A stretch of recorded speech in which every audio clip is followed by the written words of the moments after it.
Hey everybody, welcome to my channel. This is just a quick update, not the episode series that I'm doing, but just a quick update in the middle. So this is my bed here. It wasn't very successful first part of the season, but now it is. I got some stuff planted, some peppers, eggplant.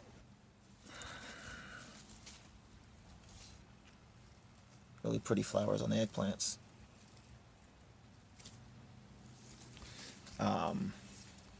So let me just show you around. We got some Fatality Gourmet jigsaw here with just tons of peppers on them.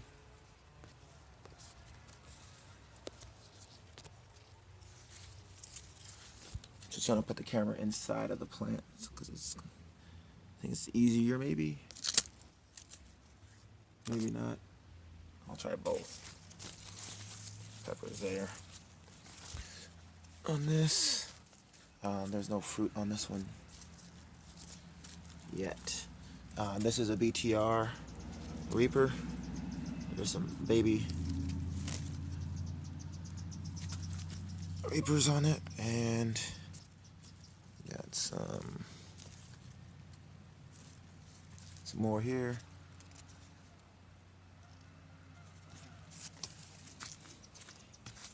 And some more here.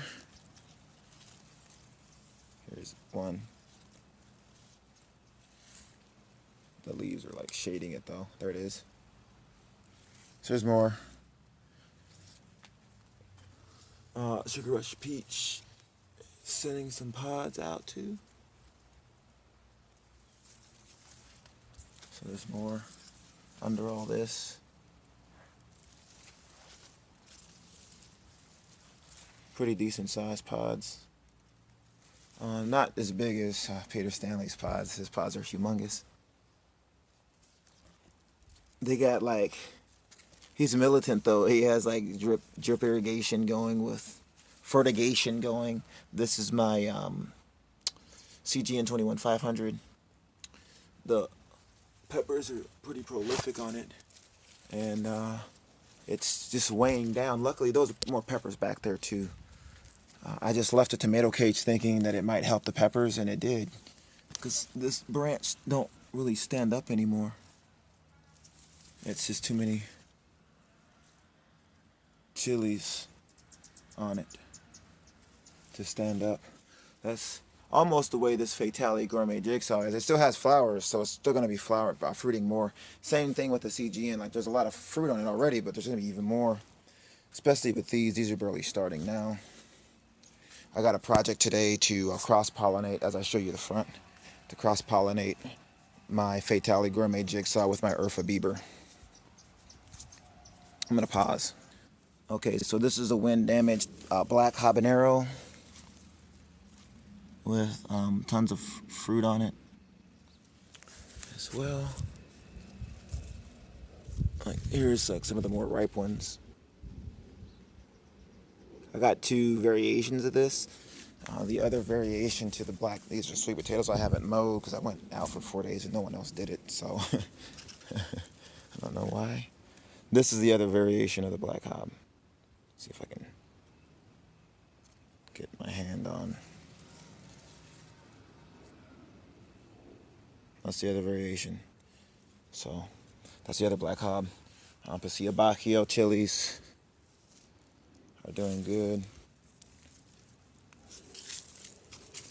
here. So there's more Pasilla Bajío chilies here too. So tons of them here. I haven't picked them yet. I think these are on the last two, but they're like chocolate brown, but not.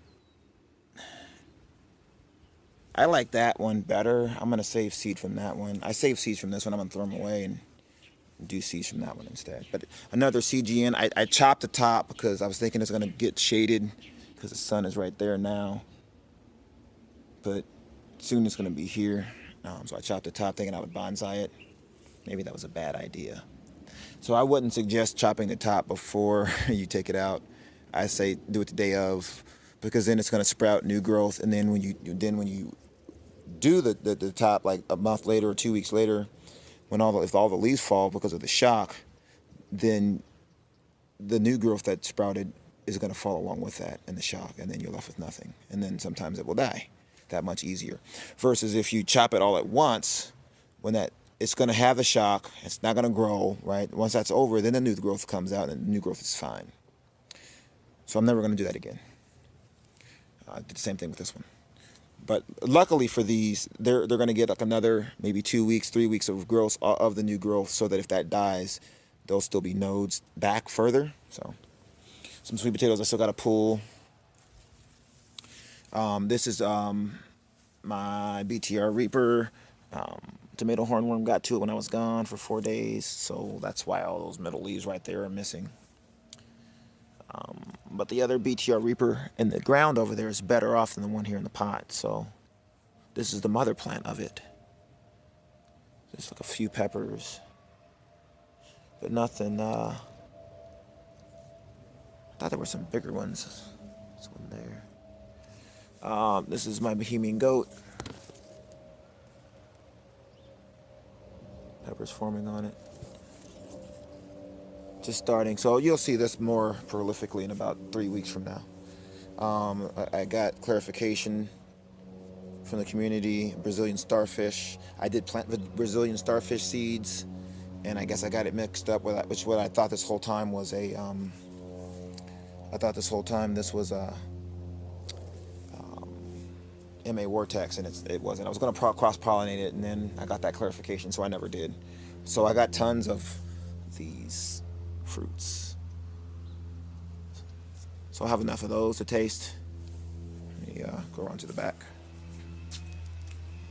All right, so this is my Chilahacle Negro here.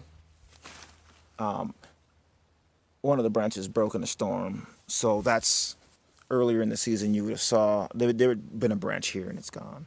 I planted some of my basil, and this is, I've clarified it. This is a Freeport Scotch bonnet, Freeport orange. So there's a good amount, enough to I have some to taste on. And then this is a Bohemian goat clone, and most of the rest of this is just Jamaican hot chocolate, Urfa Bieber, some Ghost, Ahi Charapitas,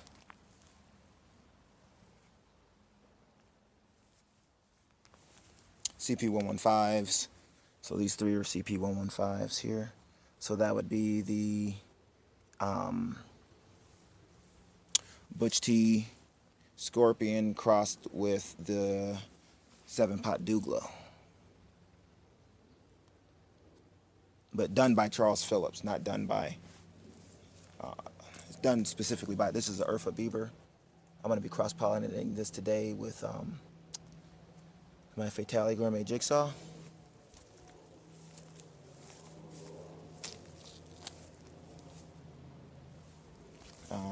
This was the first Urfa to fruit, but those are not Urfa pods. I don't know what pods those are.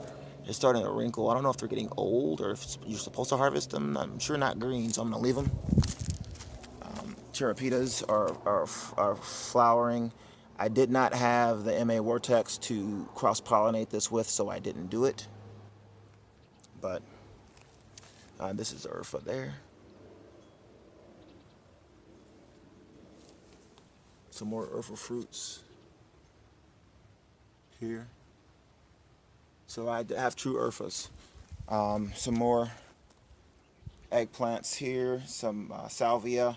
I did plant some garlic. I need to mulch that a little bit. And just more like these here are TFM Scotch bonnets. These two small ones, TFMs. Give me a sec, show you the other side. All right, so over here, get my shadow out of the way. This is the MA Vortex here, but it was yellow all season. I took the roots out. I probably should have done a bath in peroxide, but I didn't. I should have.